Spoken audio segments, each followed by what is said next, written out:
नमस्कार साथियों। योगी आदित्यनाथ की कुर्सी पर छा गए काले बादल। केशव प्रसाद मौर्य ने ले लिया सीधा टक्कर। पीछे लगे हुए हैं अमित शाह और जेपी नड्डा। दोस्तों आपको बता दें कि योगी की कुर्सी पर काले बादल छाए हुए हैं और केशव प्रसाद मौर्य लगातार खींचतान में लगे हुए हैं। उत्तर प्रदेश में जब से भारतीय जनता पार्टी बुरी तरह से हारी है, उसके बाद केशव प्रसाद मौर्य और योगी आदित्यनाथ के बीच में बराबर खींचतान लगी हुई है। दोस्तों आपको बताते हैं आखिरकार मसला क्या है। खींचतान में केशव प्रसाद मौर्य अकेले नहीं है, क्योंकि इनके साथ में संगठन लगा हुआ है और संगठन के कई दिग्गज नेता, वो अमित शाह हो या जेपी नड्डा हो, जो कि केशव प्रसाद मौर्य के काफ़ी करीबी हैं। और योगी से 2017 से ही केशव प्रसाद मौर्य का लगातार मनमुटाव चल रहा है, लेकिन मजबूरी होती है, जब सरकार होती है तो उसमें रहना पड़ता है। लेकिन दोस्तों अब केशव प्रसाद मौर्य खुलकर बोलने लगे हैं। केशव प्रसाद मौर्य ने जिस तरह से योगी आदित्यनाथ का विरोध किया है, वो लगातार गर्मा गर्मी का माहौल बना रहा है। लोकसभा चुनाव में यूपी में भाजपा के खराब प्रदर्शन के बाद पूरे नेताओं में भगदड़ मची है। एक दूसरे को ब्लेम कर रहे हैं। कोई कह रहा संगठन के लोगों ने हरा दिया, तो कोई कह दिया अपनों ने विश्वासघात कर दिया है। और ज्यादातर जो उंगलियां उठ रही हैं वो योगी आदित्यनाथ की तरफ उठ रही हैं, क्योंकि जिस तरह से योगी आदित्यनाथ जिस शासन चलाते हैं वो अपनी ही मन की करते हैं। ये उनके संगठन के ही लोगों का कहना है कि वो मनमर्जी करती हैं और संगठन की बात नहीं सुनते हैं। तो ऐसे में केशव प्रसाद मौर्य खुलकर विरोध करने लगे हैं। इस बीच केशव प्रसाद मौर्य ने एक बार फिर संगठन को सरकार से ऊपर बता दिया और उन्होंने कहा कि संगठन सरकार से बड़ा होता है, संगठन से बड़ा कोई नहीं होता, हर एक कार्यकर्ता हमारा गौरव हो। ये पोस्ट खुद केशव प्रसाद मौर्य ने जब अपने हैंडल से किया तो इसके बाद और भी बवाल मच गया, क्योंकि ये बयान केशव प्रसाद मौर्य ने कार्य समिति की बैठक में भी कहा था कि संगठन सरकार से सर्वोपरि है। वह खुद पहले कार्यकर्ता हैं, फिर उप मुख्यमंत्री हैं। और भाजपा को जानने वालों लोगों का कहना है कि व्यवहारिक तौर पर केशव प्रसाद मौर्य का बयान सही नहीं है, लेकिन मौजूदा राजनीतिक परिस्थितियों में यह बयान सकारात्मक संदेश देने वाला है। वहीं इस बयान से सीएम योगी से खींचतान भी बढ़ रही है, क्योंकि योगी आदित्यनाथ को अगर कहा जाएगा कि सरकार से संगठन बड़ा है तो वो साफ तौर पर समझ सकते हैं कि अंदर अंदर बुरा तो लगेगा ही। और ये जो खींचतान आपको नजर आने वाली है, अभी ज़्यादा नहीं नजर आएगी, इसको दबाने की कोशिश की जाएगी, लेकिन इसका परिणाम आपको विधानसभा उपचुनाव के बाद पता चलेगा। फिलहाल ऐसी बयानबाजी से विपक्ष को फिर एक बार सरकार को घेरने का मौका मिल रहा है और विपक्ष पूरी तरह से मैदान में डटा हुआ है और भारतीय जनता पार्टी आपस में लड़ने में डटी हुई है। और आपको बता दें कि योगी आदित्यनाथ और केशव प्रसाद मौर्य के बीच में जिस तरह से ठनी ठना है, उससे जग जाहिर है। और बयान भी ढेर सारे हम आपको केशव प्रसाद मौर्य के बताते हैं, जिनसे आपको अंदाजा लग जाएगा कि आखिरकार वास्तव में माजरा क्या है। लोकसभा चुनाव के बाद केशव प्रसाद मौर्य सरकारी बैठकों में शामिल नहीं हो रहे हैं।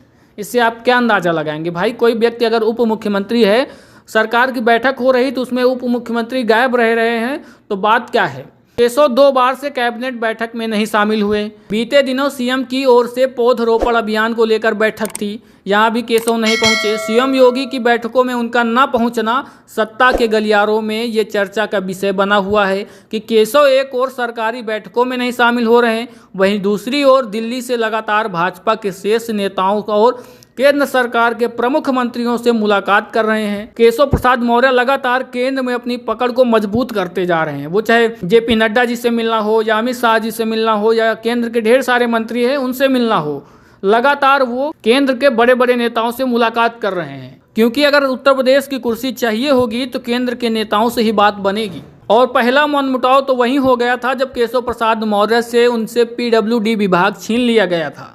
और पीडब्ल्यूडी विभाग जो है कि खुद योगी आदित्यनाथ के हाथ में इस समय, और पिछली बार जो सरकार में था तो वो केशव प्रसाद मौर्य को मिला था। एक तो कारण ये हो गया और दूसरा ढेर सारे कारण हैं कि ज़्यादा तवज्जो नहीं दी जा रही है। और लेकिन दोस्तों आपको बताते हैं कि आखिरकार केशव प्रसाद मौर्य की ताकत क्या है और कमजोरी क्या है। पहले बताते हैं आखिरकार ताकत क्या है। केशव प्रसाद मौर्य भाजपा के पिछड़े चेहरे हैं। पिछड़े वर्ग की जितनी जातियों में से उनकी स्वीकारता भाजपा के किसी भी नेता, जो भी पिछड़े नेता हैं भाजपा के अंदर, सबसे ज़्यादा कोई प्रचलित है तो वो केशव प्रसाद मौर्य हैं।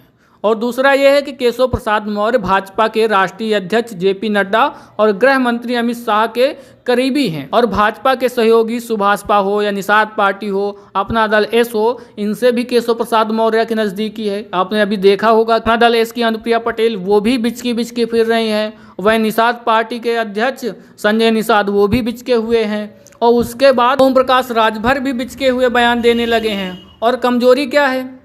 मुख्यमंत्री की कुर्सी को लेकर सीएम योगी आदित्यनाथ से उनका 17 से ही टकराव है। 2017 से उनका टकराव लगातार जारी है। अंदर ही अंदर मामला चल रहा है, लेकिन बाहर नहीं आ रहा था। अब केशव प्रसाद 2022 में सिराथू से विधानसभा चुनाव हार गए। दूसरी कमजोरी ये हो गई। और लोकसभा चुनाव में केशव के प्रभाव वाले प्रयागराज, कौशाम्बी में भी चुनाव हार गई। मौर्य प्रभावित सीटों पर भी भाजपा बुरी तरह से हार गई। इसी जगह केशव प्रसाद मौर्य फंस रहे हैं। और दोस्तों, एक तरह से संगठन बनाने में केशव प्रसाद मौर्य लग गए हैं। गुटबंदी चालू हो गई भाजपा के अंदर कि कौन कितने लोगों को अपनी तरफ जोड़ लेता है और किसका पलड़ा भारी हो जाता है। तो वहीं निषाद पार्टी के राष्ट्रीय अध्यक्ष जो हैं संजय निषाद, वो सोमवार की सुबह उत्तर प्रदेश के उप मुख्यमंत्री केशव प्रसाद मौर्य से उनके आवास पर मुलाकात करते हैं। और संजय निषाद ने भी एक ही सुर में मिलाते हुए कह दिया कि संगठन सरकार से बड़ा होता है। तो साफ तौर पर आप समझ सकते हैं कि वो उनके पक्ष में होंगे। जनता सुख चाहती है और सुख सरकार से मिलता है। सरकार संगठन की शक्ति से बनती है, इसलिए ये कहना गलत नहीं है कि संगठन सर्वोपरि है। और भाजपा नेताओं का मानना है कि योगी के विरोधी फिर एकजुट होने लगे हैं। उनका चेहरा केशव प्रसाद मौर्य बन सकते हैं। संगठन में लंबे समय तक रहने की वजह से केशव को उसका सपोर्ट भी मिलेगा। केशव प्रसाद मौर्य लगातार जो केंद्र के नेता हैं, मंत्री, उनसे मुलाकात कर रहे हैं। वो धर्म सिंह सैनी से मिले हैं और सूर्य प्रताप शाही जी से भी मिले हैं। ढेर सारे जो नेता हैं भाजपा के, जेपी नड्डा हैं, अमित शाह हैं, उनसे भी मुलाकात कर रहे हैं। लगातार जो केंद्र के बड़े बड़े नेता हैं, भाजपा के बड़े नेता हैं, उनसे पकड़ बना रहे हैं। क्योंकि अगर यूपी की कुर्सी चाहिए तो केशव प्रसाद मौर्य को अमित शाह, जेपी नड्डा, इन जैसे लोगों से अच्छी खासी पकड़ भी बनाना पड़ेगा। पकड़ उनकी बनी हुई है। और बात यह है कि योगी आदित्यनाथ को नीचा भी दिखाना पड़ेगा, क्योंकि जब योगी आदित्यनाथ की डिमांड घटेगी तभी दूसरा कोई नेता वहां पर बैठाया जा सकता है। योगी आदित्यनाथ को फेल घोषित किया जाएगा तो उसी के बाद कोई दूसरा ऑप्शन तलाशा जाएगा। तो कुल मिलाकर केशव प्रसाद मौर्य और योगी आदित्यनाथ के बीच में खींचतान बहुत जोर शोर से मची हुई है। और कई ऐसे विधायक हैं जो खुली तौर पर भी कह चुके हैं कि भारतीय जनता पार्टी इस बार 2027 का चुनाव नहीं जीत पाएगी अगर उसके संगठन में बदलाव नहीं किए जा सकते हैं। तो मैं आपको भी अपने विचार से एक बात बता देता हूं कि 2027 के चुनाव में जिस तरह से अभी माहौल चल रहा है, उस हिसाब से तो नहीं लगता कि भाजपा दोबारा लौटेगी। क्योंकि चाहे केशव प्रसाद मुख्यमंत्री बना दिए जाएं या योगी आदित्यनाथ ही बने रहें, साफ तौर पर आप देखेंगे कि केशव प्रसाद मौर्य हैं, उनके जो गुट के लोग हैं, तो संगठन के लोग हैं, उनके विरोध में खड़े होंगे। जिस तरह से इस बार 2024 के चुनाव में हुआ है, उसी तरह से फिर आपको 27 में होता हुआ नजर आएगा। क्योंकि संगठन के लोग ही अपने प्रत्याशियों को हराने में लग जाएंगे।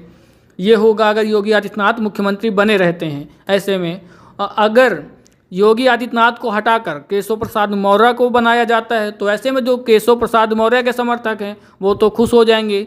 लेकिन जो समर्थक योगी आदित्यनाथ के हैं और एक ब्राह्मण और क्षत्रिय जो खास करके योगी आदित्यनाथ का चेहरा देखकर आते हैं, उनमें भी बड़ा तबका कट जाएगा। वो दूसरे पक्ष में चला जाएगा और योगी आदित्यनाथ के जो समर्थक हैं वो भी कट जाएंगे, वो नाखुश हो जाएंगे। तो कुल मिलाकर लगभग दिख रही है हार तो निश्चित है। मुख्यमंत्री दूसरा बने या वही बने रहें, उनके संगठन में जिस तरह से क्रियाकलाप चल रहे हैं वो कदाचित दोबारा सरकार बनाने वाले नहीं दिख रहे हैं। उदाहरण के लिए आपको बता देते हैं, जब समाजवादी पार्टी पिछला चुनाव हारी थी, उसमें आपने देखा होगा कि कैसे परिवार में जिस तरह से फूट हुई थी।